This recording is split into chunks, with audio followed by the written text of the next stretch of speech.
Hey everybody, it's Josh Ronquist here for the Heavy Debriefings YouTube channel, and I am here with 11 new albums for Out Today and What I Missed for June 7th, 2024. 9 brand new albums and 2 I missed along the way. Let's get into it. First up, we have the debut album from Brazen Tongue with Of Crackling Embers, Sorrows Drowned. This is a debut album, both coming from Sweden and Chicago, really being able to display a whole mirage of different kinds of genres, but really focusing on more blackened mellow death, thrash metal, and some other cool metal genres sprinkled in for good measure. There's some great melodic moments that happen here from start to finish. It also gets very nice and heavy at the same time.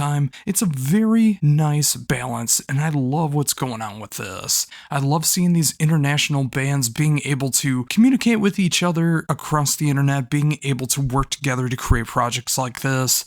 And if you're looking for something of that mellow death sound with some nice variety, you should give this one a shot.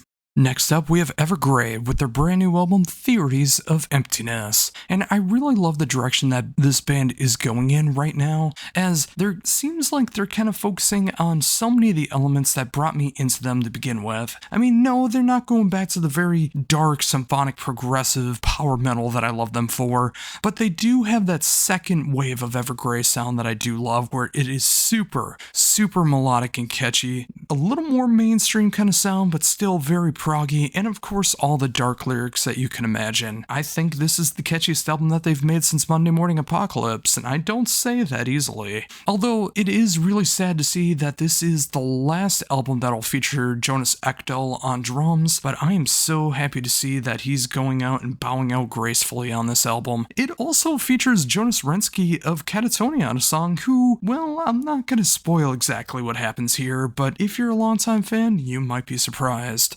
Next, we have Holy Mother with Rise, and I can't believe this band's been around for 29 years, and I've never checked them out to this day, but I'm so glad that I did check out this album, because I think it's a perfect introduction to what this band is all about, especially with what they're doing in the 2020s. If you love that early day heavy metal sound, and almost power metal sound of bands like Riot V and Vicious Rumors, Holy Mother is a band that you need to check out. They're super catchy, they know when to get heavy, they know when they get fast, and they know when to let off the gas pedal. It's a very great, well-rounded album, and again, if you love that early day heavy metal, power metal kind of sound, this is an album you need to check out. Next up is the third album from Huntsman with The Dry Land, and I can easily say this is the best album that they've put out to date so far. There's a lot of great variety on this album, which is really great to hear in an album that really focuses on very atmospheric moments, very sludgy, very doomy, and a lot of great post-metal elements going on. It's really hard for me to compare this to any other band, maybe some of the latter day Cult of Luna stuff, but even then I don't feel like that's a great representation of what this band is about. They can hit acoustic moments, they hit into some of the heaviest moments of the post-metal genre, and everything in between while still being very cohesive and excelled production. And if you are a post-metal fan, a sludge metal fan, a doom metal fan,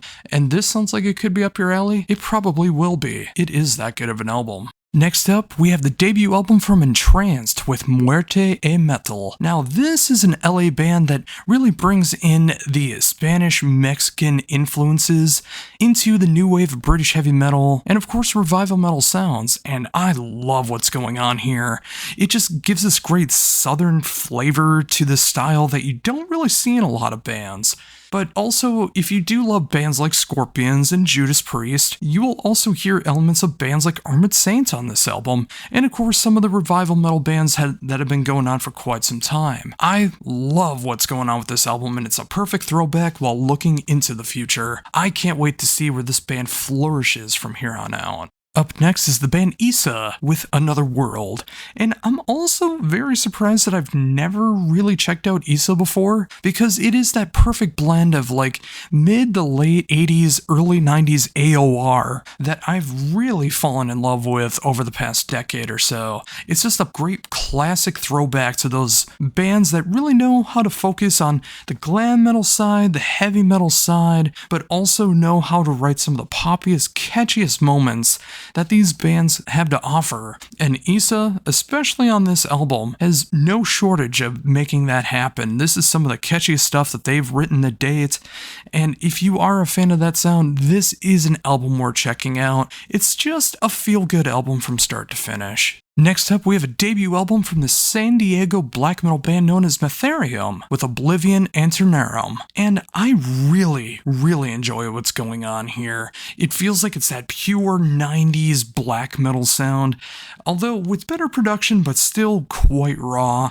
But they also add some more orchestrated moments on here, and some really melodic moments that almost kind of feels like it's going to go into a power metal song, but doesn't really go into it. It just has a lot of great kind of whimsy into its black metal sound, and yeah, anyone who enjoys a band like Immortal knows exactly what I'm talking about when I say that. Metherium is doing some fantastic stuff for this US black metal scene that is a throwback to second wave black metal, and yeah, I really enjoy this one, and if that sounds like it's up your alley, give it a shot. Up next is the band Nightmare with Encrypted, and another band that I never checked out before, despite the fact that they've been around since 1979, 11 years before I was born. So I figured I would have come across them at some point, but now I'm glad that I did, because Nightmare, despite coming out almost 5 decades ago now, just think of how scary that is to say, Nightmare is still coming out with completely fresh heavy metal and power metal. I think a lot of that has to do with the fact there's only one original member,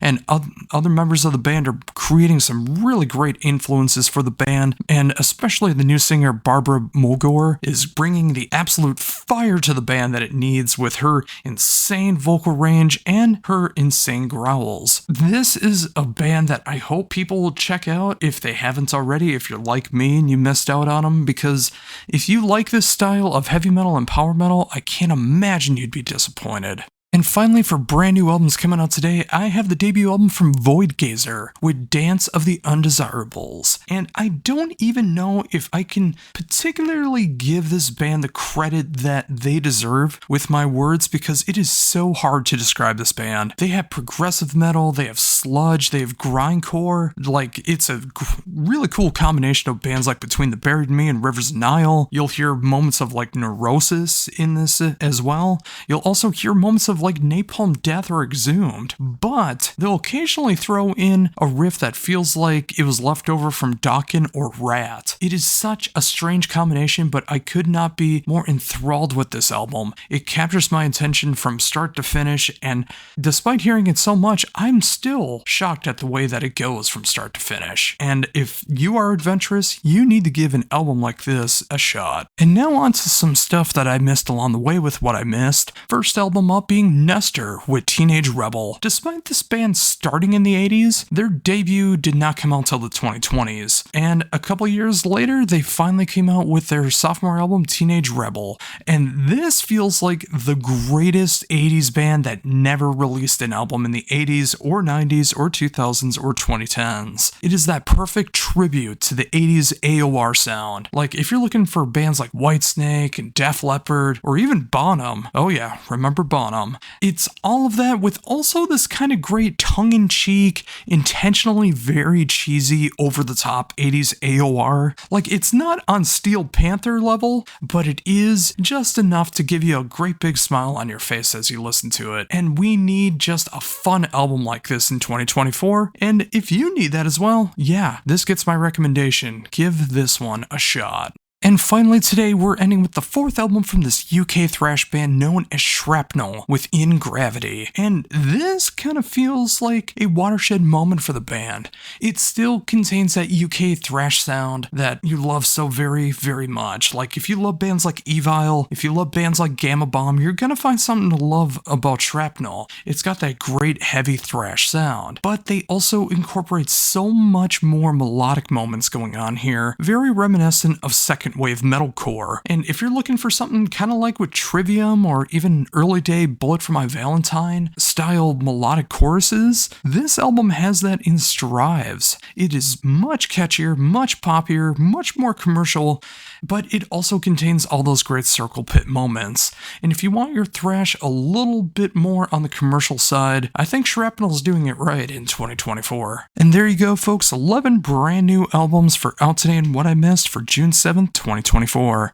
What do you think? Did I hit on all the great albums? Did I miss out on something? Did I cover some terrible albums? Am I just terrible for my own personal opinion? Let me know all of that in the comments section down below. And of course, do all the usual stuff on YouTube to be able to help promote this channel, like, comment, share, subscribe, all that good stuff. And until next week, when we do Out Today and What I Missed for June 14th, 2024, this is Josh Runquist for the Heavy Debriefings YouTube channel saying, embrace the skullet.